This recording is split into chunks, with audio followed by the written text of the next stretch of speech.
Hello, Tina Lang here with your Space Coast Rocket Weekly Roundup for the week ending Sunday, June 15th, 2025.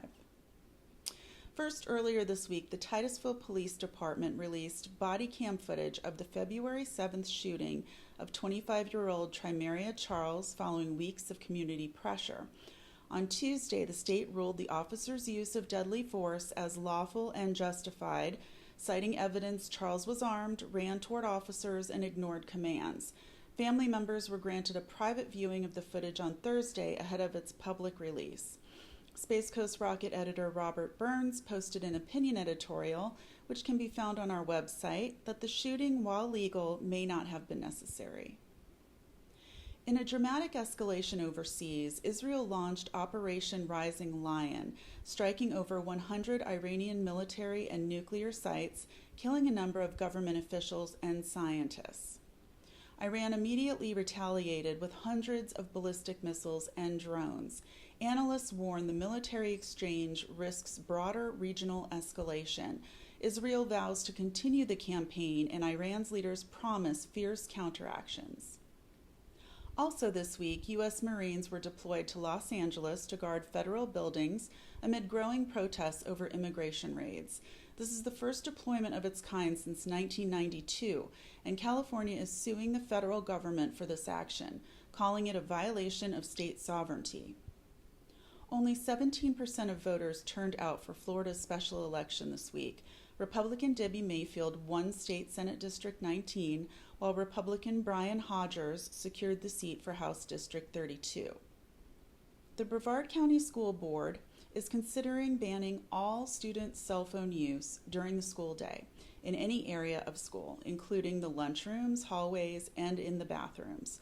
A vote is set for July 29th.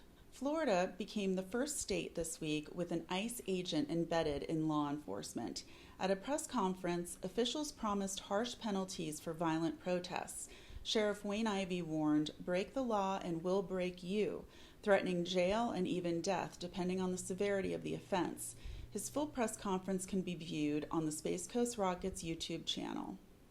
Over 1 million gallons of wastewater spilled after a sewer pipe broke in Palm Bay earlier this week.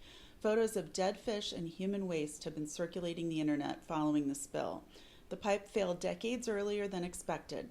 Cleanup and monitoring are underway. In Cape Canaveral this week, an old Delta IV rocket tower was demolished, clearing the way for SpaceX Starship infrastructure. This marks a major step for heavy-lift spaceflight on the Space Coast. Over the weekend, early Juneteenth celebrations took place throughout the county, commemorating the end of slavery in the United States. While Juneteenth officially occurs this coming Thursday, weekend events gave residents an opportunity to reflect, learn, and celebrate together. Yesterday, President Trump held a parade in Washington, D.C., celebrating the Army's 250th anniversary, which also happened to be the president's 79th birthday. At the same time, hundreds of thousands of protesters across the country held No King's Day events, rallying against the Trump administration, recent immigration raids, and defending democracy and civil rights in the U.S. while opposing an authoritarian government. And finally, the FBI is offering up to $50,000 for information leading to the arrest and conviction of Vance Belter, the 57-year-old suspected of shooting a Minnesota lawmaker and her spouse over the weekend. Officials say Belter was impersonating a police officer during the attack. Anyone with tips is urged to call 1-800-CALL-FBI. Well, that's all for this week's news recap. Be sure to keep up with daily news on our Facebook page, website, and YouTube channel. You can also follow the Space Coast Rocket on Instagram and Twitter. Have a happy Father's Day and see you next week.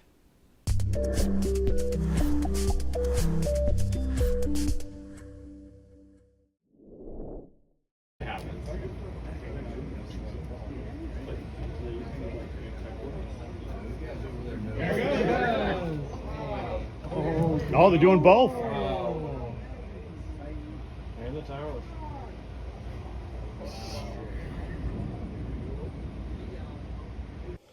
If you spit on us, you're going to the hospital and in jail. If you hit one of us, you're going to the hospital and jail, and most likely get bitten by one of our big, beautiful dogs that we have here. If you throw a brick, a firebomb, or point a gun at one of our deputies, we will be notifying your family where to collect your remains at, because we will kill you graveyard dead. We're not going to play.